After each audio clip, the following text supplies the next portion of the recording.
If you take vitamins at night because it feels convenient, this video is for you. There's one healthy vitamin that can quietly change your risk profile for a certain kind of stroke, especially if you're older or you're on blood thinners. I'm going to break this down in plain English, what the risk actually is, who needs to be more careful, what overnight really means, and how to stay safe without fear-mongering. By the end, you'll know exactly how to check your bottle, what dose to avoid, and when to talk to your doctor. First, to quick promises. 1. This is education, not personal medical advice. 2. I'm not here to scare you away from vitamins that help you. I'm here to help you use them smarter. Sound fair? Let's go. When people hear the word stroke, they often imagine one single event, but doctors actually separate stroke into two main types. The first and most common is an ischemic stroke. That's when a blood vessel in the brain gets blocked, like a pipe clogged by a tiny clot or plaque. The second is a hemorrhagic stroke. That's when a blood vessel breaks and bleeds. Both are emergencies, but they behave differently, and that difference matters for today's topic. The vitamin at the center of this conversation is vitamin E, specifically high-dose vitamin E in supplement form. Vitamin E is famous as an antioxidant. You'll find it in nuts, seeds, and vegetable oils. In food, it's great. Your body needs it, and most people hit their daily target just by eating real food. The trouble starts when we jump way above natural food levels with big capsules that pack hundreds of IU in one softgel. That's where research raised a flag. Here's the simple version of what studies have found over the years. High-dose vitamin E supplements can thin the blood a little by interfering with platelets, the tiny cell fragments that help you clot. Thinner blood isn't automatically bad. In some cases, it's exactly what doctors want. But if you're already on medications that thin your blood like warfarin, certain newer anticoagulants, daily aspirin, or even some herbal products pushing that balance further, can increase the chance of bleeding. And when we're talking about bleeding in the brain, that means a higher risk of the hemorrhagic kind of stroke. At the same time, those same blood thinning effects could slightly reduce the risk of the clogged pipe kind of stroke. So the overall net effect can look small if you just mash the two types together. But the pattern is still important: less of one type, more of the other. That's why this isn't about panic. It's about precision. Let's clear up the overnight part. Vitamins don't flip a switch in your body the minute you swallow them. What matters most is the dose, how often you take it, and what else you're taking. If you take a big capsule right before bed, your body is still absorbing and processing it while you sleep, but the risk doesn't magically appear at midnight. The real issue is sustained high dosing, especially combined with other factors like age, high blood pressure that isn't well controlled, a past brain bleed, or blood-thinning medications. So think of overnight as a wake-up phrase, not a literal timer going off at 2 a.m. Make this practical. Grab your vitamin E bottle if you have one. On the label you'll see either milligram or REU. The everyday target most adults need is about 15 milligrams of alpha-tocopherol, which is roughly 22 IU. That's it. Many people already reach that from food, but stroll down any supplement aisle and you'll find bottles with 200 IU, 400 IU, even 1000 IU per softgel. That's many times higher than most people need. More is not better here. If you're thinking, but I don't take a standalone vitamin E, look at your multivitamin and your specialty blends. Vitamin E hides everywhere: immune blends, skin, hair, nails formulas, heart formulas, eye formulas, men's health, women's health, and anti-aging stacks. If you take 2 or 3 products that each include vitamin E, you can unintentionally stack the dose. One quick win is to aim for products that stick close to 100% of the daily value, not 500% or 1000%. Here's why small choices matter more after 60. As we age, blood vessels can get more fragile, blood pressure tends to creep up, and more people begin low-dose aspirin or prescription anticoagulants after heart or rhythm issues. Each of these individually can be perfectly reasonable. Together, they make your personal bleeding risk more sensitive to anything that pushes it further. Add a high dose of vitamin E on top, and you get a nudge in the wrong direction. Let's talk timing, because people love routines. Is taking vitamin E at night extra risky? There's no solid proof that nighttime specifically is dangerous. The body cares more about total exposure and interactions than whether you swallowed it with breakfast or brushed your teeth. But nighttime can matter indirectly for a simple reason. We often take our pill box at night, and that's where combos happen. If your evening routine includes your blood thinner and an extra E capsule, that's the pairing we want to double check with your doctor. If you need vitamin E for a legitimate reason, some people with fat malabsorption conditions, your clinician will help you pick the right dose and watch for signs of overthinning, bruising, nosebleeds, bleeding gums, or black stools. It's also worth mentioning eye health formulas, because lots of older adults take them for macular issues. Those areds style products usually contain vitamin E around the 400 IU range. If your eye specialist recommended a specific formula, don't just stop it. Instead, let your cardiology or primary team know exactly which product you're taking. They might adjust your other meds or advise you on warning signs to watch for. Coordination beats guesswork. If you're thinking, so should I throw away every bottle with 400 IU on the label? Not necessarily. The safer first step is to look at the whole picture. What else are you taking? Do you bruise easily? Do you have a history of bleeding, especially in the brain? Is your blood pressure controlled?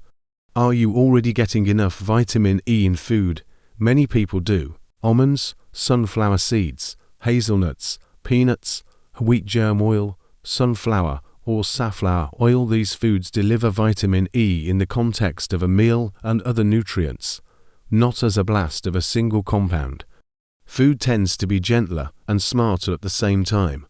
If you want a simple rule of thumb, here's one you can use today. If a supplement gives you more than 100% of the daily value of vitamin E in one pill, ask why. If it's part of a combo you truly need and your doctor knows about, okay. If not, consider stepping down to a product closer to 100% daily value, or pausing the extra until you check in with your clinician. That single change reduces your odds of stacking into the high-dose territory where bleeding risk becomes more of a concern. Let's also talk about a common mix-up.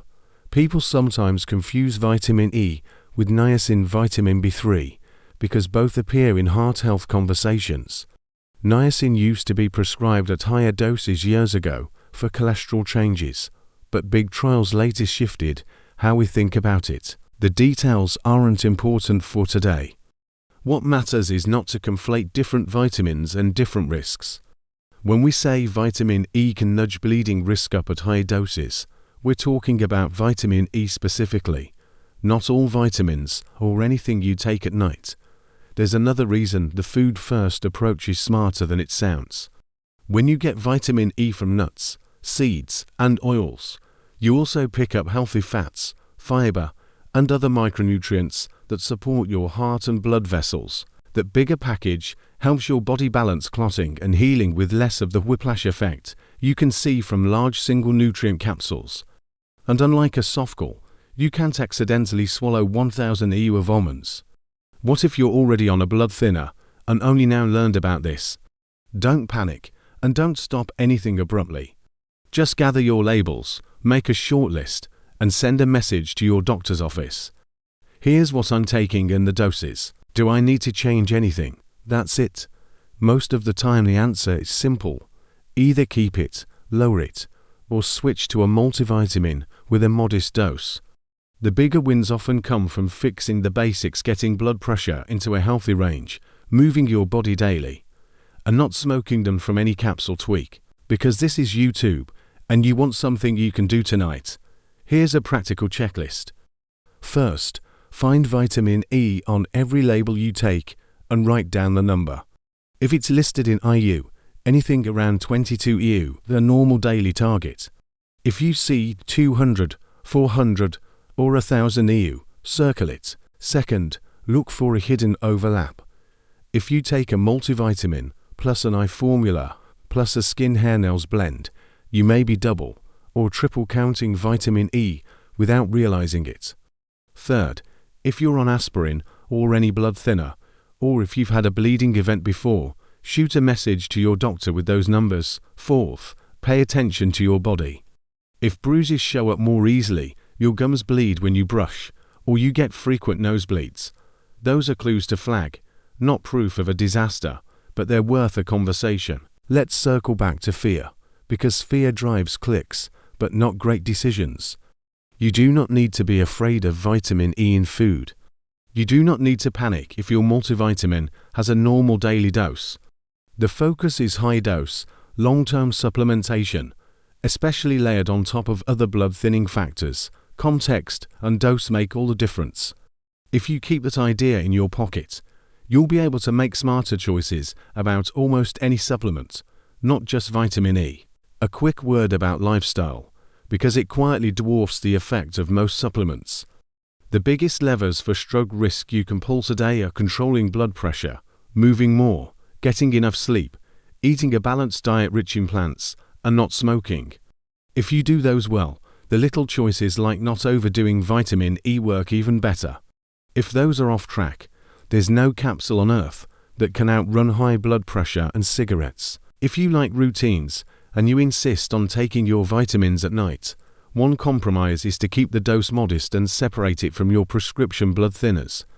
Again, timing is not the main driver, but this habit can help you avoid stacking everything together. And if you have a weekly pill organizer, label the compartments or make a simple checklist so you aren't doubling up by mistake. Many of the scary stories start with confusion, not chemistry. I want to end with a simple story. Remember, imagine two people in their late 60s and one eats a handful of almonds in the afternoon, uses a tablespoon of sunflower oil when cooking, and takes a standard multivitamin that covers about 100% of the daily value for most nutrients, including vitamin E. The other person takes a multivitamin, an eye formula with 400 IU of vitamin E, and a separate heart supplement with another 400 IU, all at night, plus a daily aspirin. They both feel like they're doing something healthy, but their risk profiles are not the same. One is giving the body what it needs in normal amounts. The other has unknowingly stacked into high-dose territory one of a blood thinner. It's not about blame. It's about visibility. Once the second person sees those numbers, the fix is straightforward. So here's your action plan. Check your labels tonight. If your total vitamin E adds up to roughly the daily value, you're good.